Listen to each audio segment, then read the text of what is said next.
dahil ko ang duty na kastundahan.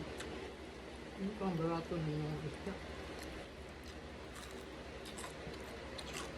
Ako feeling ko hindi naman.